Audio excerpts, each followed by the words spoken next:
ঘন্টারও বেশি সময় ছিলাম। তুরস্ক থেকেও বিদায় 2 তারিখ থেকে 8 তারিখ, 2 জুলাই থেকে 8 জুলাই।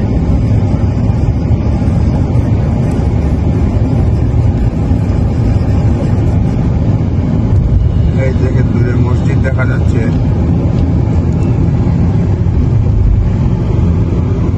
এখানে মসজিদগুলোর মেম্বরের উপর, মিনারের উপর নির্ভর করে এটা কখন তৈরি করা হয়েছে, মিনারের সংখ্যার উপর নির্ভর করে সেটা কখন কে তৈরি করেছে।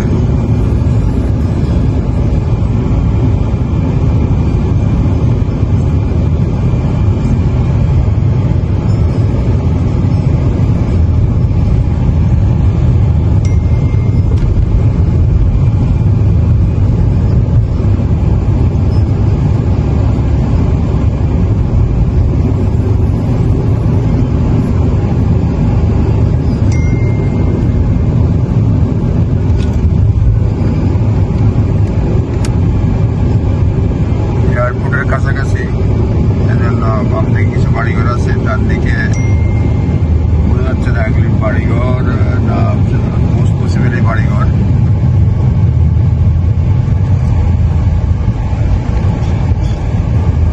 গিয়ে এলো ট্যাক্সিতে যাইতে হয়, যাচ্ছি।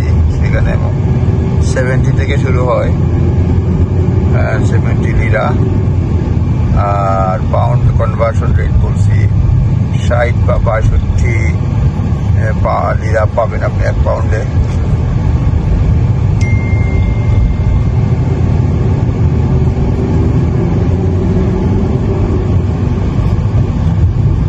তবে দেখার মতো অনেক কিছু আছে ইস্তাম্বুলে। একটা ভাইব্রেন্ট সিটি বলা যায় না ভাইব্রেন্ট সিটি। কালকে আমরা বসফরাস শিপে গিয়েছিলাম বাই বোট। অনেক কিছু ডানেভাবে দেখানো হয়েছে।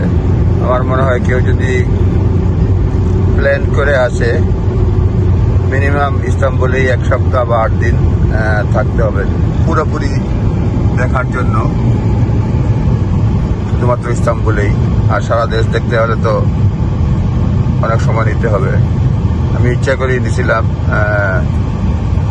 2 দিন ছিলাম কোনিয়াতে, জালালউদ্দিন রুমির যেখানে কবরস্থান, সেখানে মিউজিয়াম রয়েছে, বদরুমে গিয়েছিলাম। শর্ট ট্রিপে কেউ আসলে বা দেখতে আসলে ইস্তাম্বুল খুবই ভালো আমার কাছে মনে হয়েছে। গরম টেম্পারেচার আছে আপনার 30 বা এই ধরনের 30 ডিগ্রি। এই যে ভিন্ন কালারের বিল্ডিং, বাস,